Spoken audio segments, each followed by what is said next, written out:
talking about KeyPrint materials. And jumping kind of right into things, Keystone resins are indicated for many different uses, including models, castable patterns, splints, gingival mask, implant models, and surgical guides. Today we're going to just discuss a couple of things as it relates to models and splints. So we will be discussing fabrication of an upper bite splint, and then we're going to go through some of the benefits for choosing Keystone as your solution for 3D printing. So we're going to start off with a comparison of digital versus traditional. And we are assuming here that the dental office has an intraoral scanner. So as you can see, there are many benefits to doing it with intraoral scanning. You have no impression material, no worries about mixing and the technique used to mix the impression material or light body versus heavy body. No worries about how much time it's going to be spent in the mouth. And again, how the two materials, light and heavy body, will set in comparison to each other. You also can alleviate the expansion and contraction of the materials. Subsequently, as we get to the laboratory side of things, there is no gypsum and stone models needed. And you can eliminate a lot of the errors in, again, matching up the expansion and contraction, also how you mix the stone, the water to powder ratio. Can also avoid bubbles. And again, from a safety point of view, there's no dust or debris or inhalation of the gypsum materials that can cause health issues down the road for your employees.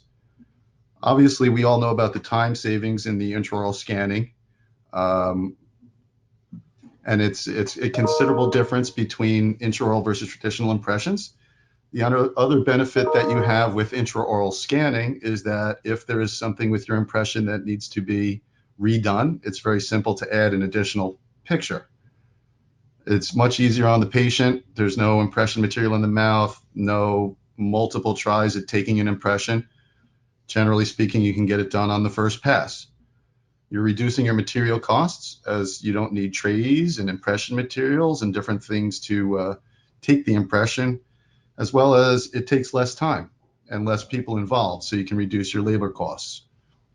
And then, of course, you have your ability to outsource your design with intraoral scanning very easily. And then you can also either print in-house or have your laboratory print that as well. In the laboratory, for us, it's very significant to use intraoral scanning as an advantage. Obviously, for us, it's a huge time savings, and you don't have to pour models. You can go straight to design. Your design time is going to be a little bit more simplified because it takes less time to get to the design. And you have less labor cost and time and materials used with the fact that you don't have to pour a model, wait for it to set, mount everything, and then begin your design process. Again, there's no gypsum, no waxing, and no acrylic needed to manufacture splints and the models.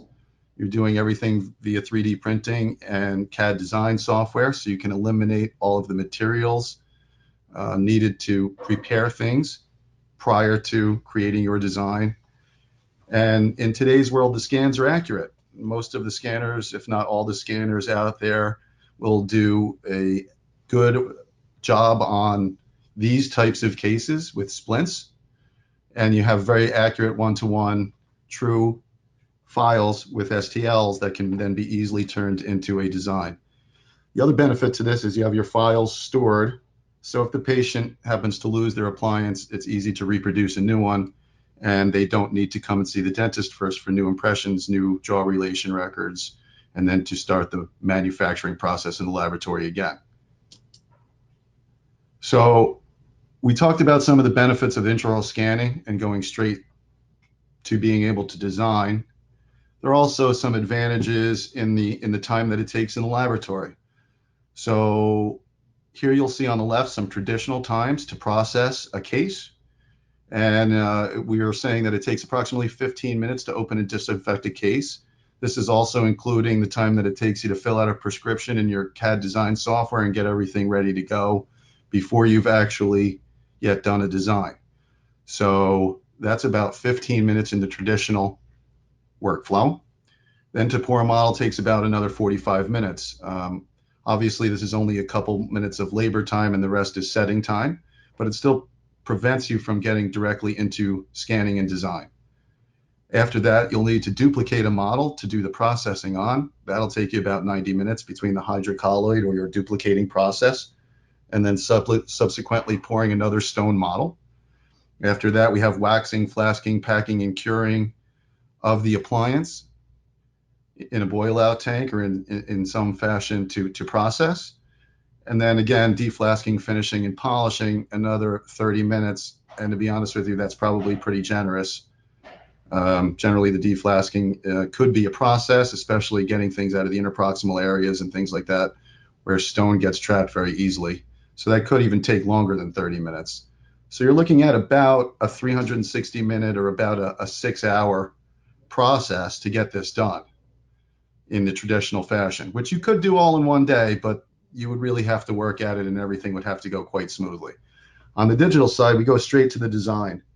Average time to do a design of a splint and a model is approximately 15 minutes. Nesting and printing, about another 40 minutes. Cleaning and post-curing process of about 10 minutes, and then removing supports, finishing and polishing another 15 minutes, resulting in an 80-minute start to finish time to be able to produce a splint and a model digitally. So considerable time savings, considerable labor savings, considerable material savings in this process working through this digitally. So here we're going to just kind of walk through a little bit about the process, the design process. So on the left-hand side, you can see that we are beginning to select what type of model we are going to make. And then we would then decide, do we want a hollow model? How tall of a base do we want? Trimming off any excess data. And then subsequently computing that model all digitally. From there, we're going to begin our splint design. So on the left-hand side, you can see our model that we just prepared. And from here, you would, I'm going to call it marking a margin, but mark the borders of where the appliance is going to end. Then on the left-hand side of that picture there, you can see that there is, see if my mouse will work. Over here, there are some of the design parameters that we can incorporate into this, giving you your thickness of material and how it interacts with the opposing arch. That can all be set. Then on the right-hand side, you can see the basic proposal from, in this particular case, ExoCAD.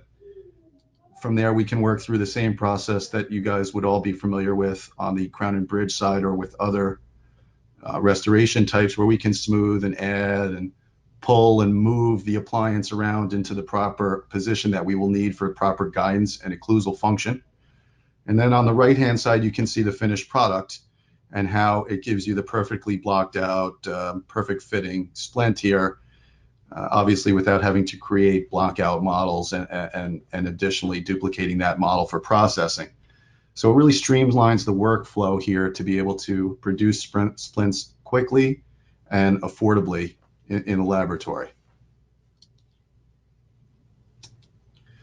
So in terms of printing, we have a couple of different options once we now export our design and we begin to get ready to print. So we can print either, as you see, printing horizontal, or we can print vertically. So with printing horizontally, you will see faster print times because there is a smaller number of layers to actually print using DLP. And you can have a lot more flexibility when printing horizontally, again, because things take less time. You can very easily switch from one material to another. One of the drawbacks to printing horizontally is, as you can see on the screen here on the left, you have to put supports in some of the functional areas that you've just created in your design. And so your finishing time may be a little bit longer, although you'll be printing faster. There could potentially be more finishing of the occlusal surface and adjustments when printing horizontal these kinds of appliances. Printing vertically, you can fit much more on the plate. The other benefit to that is it's easier to avoid critical spots on the occlusal, and so therefore you'll have less adjustments at the end. just sort of as a comparison basis, the photo on the right, if you were to print that horizontally, that would take you about 30 minutes. And to print the 4 splints you see there on the right, that's about an hour and 40 minutes. So you can see you can do quite a bit more work, even though the print takes longer. So now that we have our nested part, we're now going to move over to our printer and begin the job. And then subsequently, you can see on the top right that we have now finished printing. So here is that horizontal print that we just saw on the screen before. And on the bottom photo here, you can see what the build plate looks like when you fill it up with horizontal prints. From there, these prints would be removed from the build plate. I'm going to actually come back to this slide, but the prints would be removed from the build plate and then subsequently cleaned with isopropyl alcohol. 99% is what we recommend. Lower percentages will still work. It will just take you a little bit longer and a little bit more effort to clean. So what we're doing on the slide on the left is the first step of this process is just to spray some alcohol into the little nooks and crannies that are on the inner surface of that splint, just to sort of get things loosened up, get the resin sort of flowing out of those areas. And then on the right-hand side, you can see the rest is done in the ultrasonic. So first, you're going to take that appliance and put it into an alcohol bath for 2 minutes. And then subsequently after that, remove it, blow it off with air, see what things look like, and then put it into a clean alcohol bath with new alcohol for an additional 2 minutes. So that whole process takes 4 minutes, maybe 4 minutes and 30 seconds. And then you're on to post-curing in the light box. So this has been one of the things that has been sort of a misunderstanding in the industry as far as it relates to 3D printing, and that is the importance of the post-cure. So one of the things about Keystone that's a little bit different from other types of materials is that it cures on a broader spectrum of light.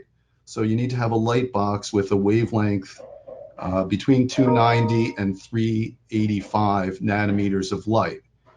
A little bit different than some other people's resins out there. And this becomes very critical when you're printing biocompatibles and also with the castables. From the biocompatibles point of view, you want to make sure that any type of residual monomer is gone and that everything is 100% cured. That way, any cytotoxicity or any issues that may happen in the patient can be avoided because you have a complete cure. So the other problem or potential pitfall of cleaning parts is not using isopropyl alcohol. As it turns out, not all alcohol is created equal when it comes to this. I know that denatured alcohol and some other things that we can buy at the local hardware store are easier to come by sometimes than the IPA. However, it does immediately affect the chemical properties and the strength of the parts when you use other forms of alcohol. You will have reduced strength, you will have not quite the complete cure, and you will never be able to really get it fully cured once something like denatured alcohol infiltrates into the part.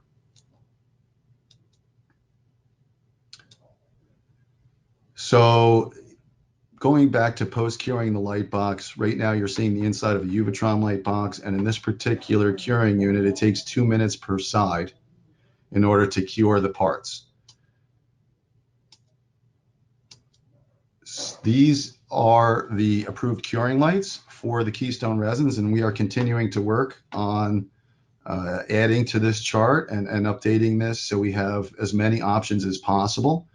But it does work with a reasonably wide range of lights at this point. And just to jump back a couple of slides if I can, there are also multiple options when it comes to 3D printers. So we're in the process of validating a number of different printers. You can see some are still in progress here. There will be additional updates to this chart as we go, but you have a number of options on the 3D printer side of things as well. So once the post cure is complete, the supports need to be removed. The easiest way to do that is to just take a disc and cut off the base, and then the rest of the supports will literally just flick off with your fingertips. It's actually very easy to remove the supports. And then polishing is the same routine that you would use on any other acrylic appliance. So on the left, we're using pumice with water. In the middle is the Acropol thermal polishing kit, and on the right-hand side is the High Shine. So the polishing actually is quite simple and will handle just like any other acrylics that you guys are working with in the lab.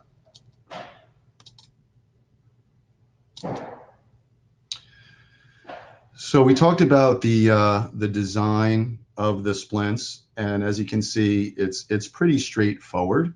However, having said that, it does take some time, approximately about 15 minutes.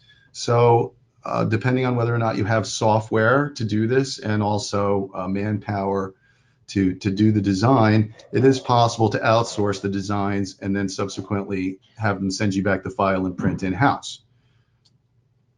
It's also easy to teach one of the designers on your team the process. It's a pretty straightforward process. And it can lead to an increased productivity for your team as they're working through other cases. This can be one additional piece of their day, of their workflow, that can actually generate a lot of revenue for the lab now that you're removing some of the labor and some of the materials associated with this that have caused this to become sort of a lost leader in the fact that it's hard to make a profit on making a splint doing it the traditional way. This gives you the options to bring the digital workflow into play and to begin to make this profitable again. So KeyPrint resins. What's the benefit of using these resins in the laboratory? One of the things that Keystone has done is they have spent a lot of time doing research and developing these resins to work well with the dental laboratory and to accommodate some of the things that have been lacking with other resins, some things that people were looking for, that laboratories were looking for, to sort of have a better option when it comes to resins.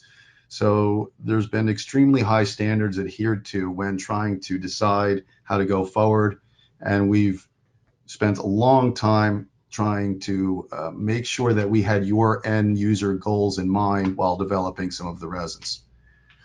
There's been multiple validation tests performed, both in how the material prints in different printers, how it is post-cured in different post-cure light boxes, but also there's been a number of chemical tests, including cytotoxicity, residual monomer, and other tests to ensure the safety of the patients as we move forward. And then, of course, strength and physical properties tests to know that the material is strong enough and can perform properly intraorally when used in a patient. The materials print very accurately. We don't have to play any software tricks when we print in the laboratory. They print in a 1-to-1 ratio. We don't have to change a shrinkage factor or any of the ratios in terms of printing and how that comes out of the printer at the end. It's very dimensionally accurate, and it's very easy to print. And the cleanup and the post-cure process is quite simple as well. One of the benefits to the resin is that it's pretty viscous. So it's pretty easy to remove any residual resin from the parts after you've printed them. Again, it's been validated in a number of 3D printers and also in a number of post-cure boxes. And there are benefits to both the office and the laboratory. Your remakes percentages, especially using an intraoral camera and doing this completely digitally, will drastically go down.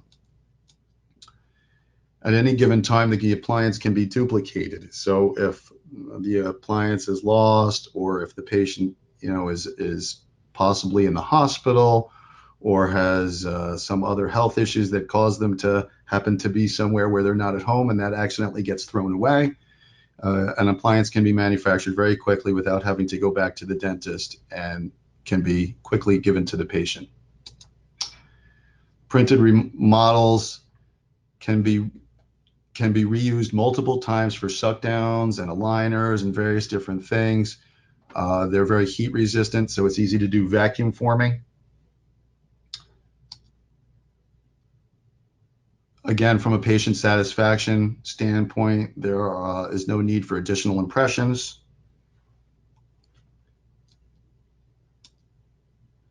No extra materials involved if you need to duplicate or make a second restoration. No chair time wasted because the patient doesn't have to come back. And the resins require much less storage space than a box of gypsum. What I mean by that is that, as a matter of fact, I went to somebody's office yesterday, was a dentist, and he has every case he's ever done, all of the models stacked up all over the office for 35 years worth of models. Had he been doing this digitally, he could store everything on a disk. And if he needs a model, he could just print it.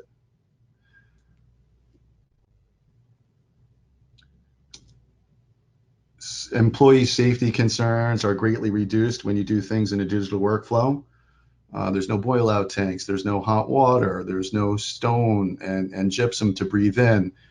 There's no dust when you're grinding to breathe in. There's no monomer to breathe in as you're making your acrylic appliance. So from a safety point of view, it's much better for you to be doing things digitally. At this point, I'm sure there's a number of questions, and I'd like to open that up to questions at this time.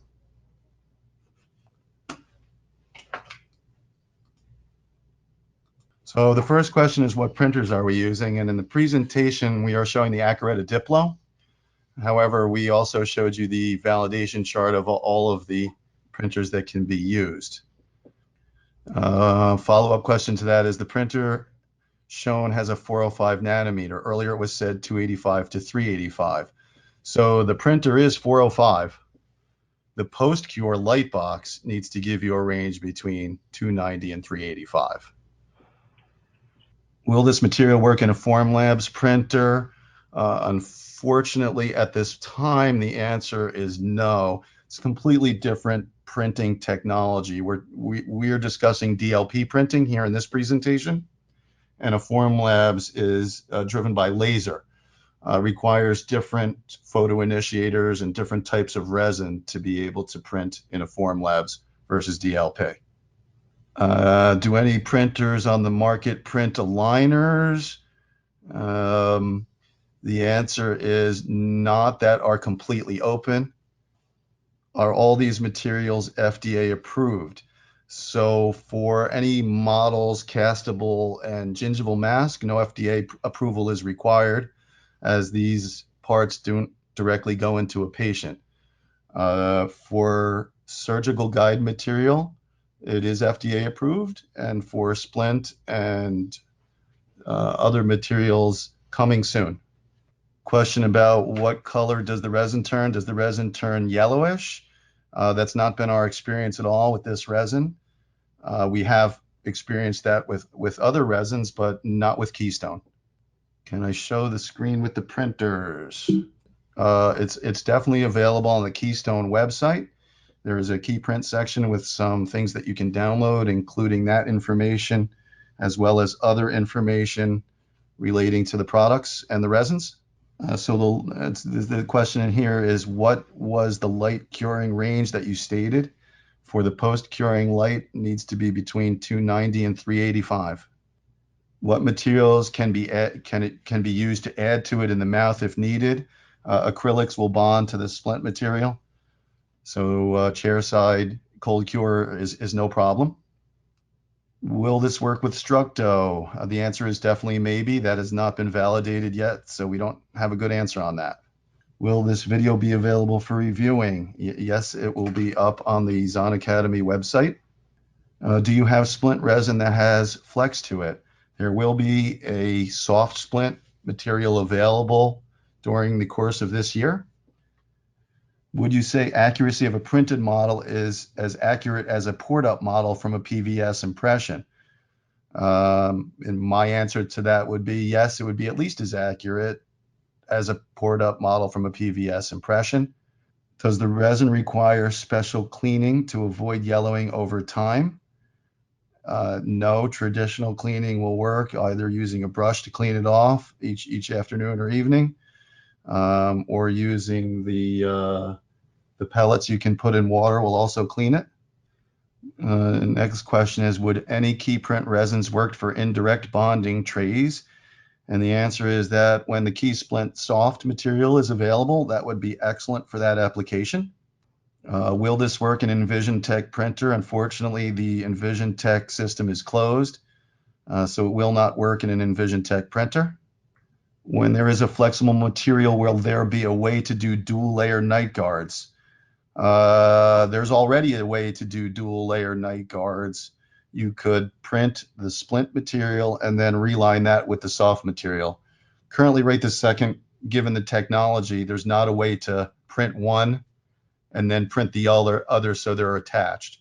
The second option is you can print soft and the hard splint materials in two separate print jobs by splitting the file in the software, and then you can attach them after the printing process. But yet there is no way to easily do that in all-in-one print. So the next question is, can you print flexible partials or Valplast frameworks for a partial?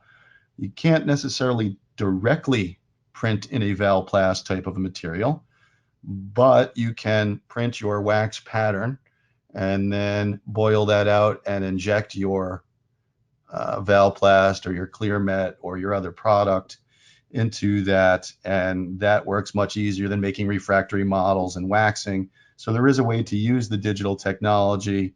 However, those particular materials currently are not yet available. What would happen if the part was left in alcohol too long? What would end up happening is your part, if it was a biocompatible and it was clear, would start to become cloudy and would also become very brittle. So it starts to eat up some of the chemistry that is needed, and ultimately all of the molecules can't bond properly, and what you end up with is a much weaker part. The physical properties will not be good.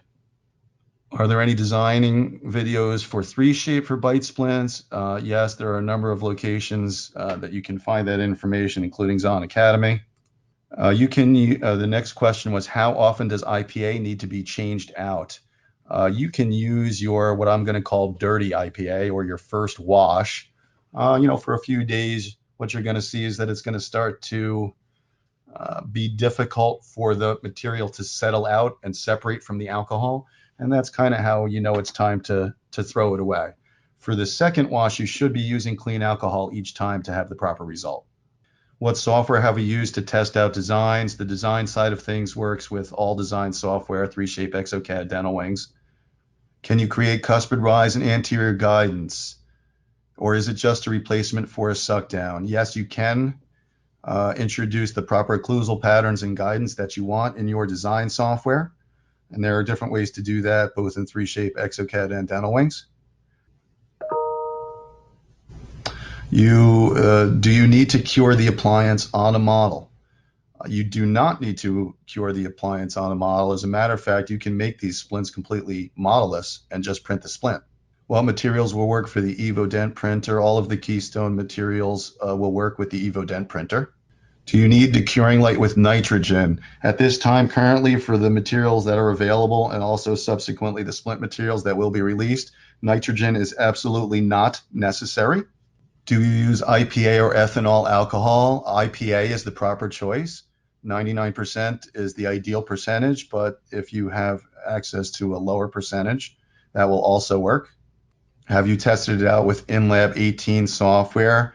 Yes, if you can export your Sirona files as STLs, you will be able to print in any of the validated printers, any of the materials that are validated for that printer.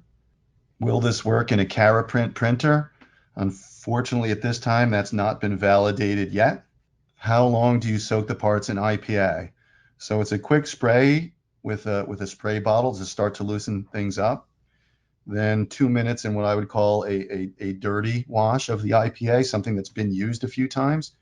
And then 2 minutes in a completely new IPA bath. The next question that came in here is, do we contact Zahn for samples? That answer is yes. Are there any more questions at this time? I think, if not right this second, I think I tried to address as many of these as I possibly could. Are you going to have a 3D printing resin for aligners? Yes, down the road, it is something that would be nice. Hi, everyone. Thank you for attending this webinar. I think it is time to wrap up. Thank you, Colin, for being the host for this webinar. For everyone who wants to watch this again, it will be available on YouTube as well. Thank you for attending. Thank you. Thank you, everyone.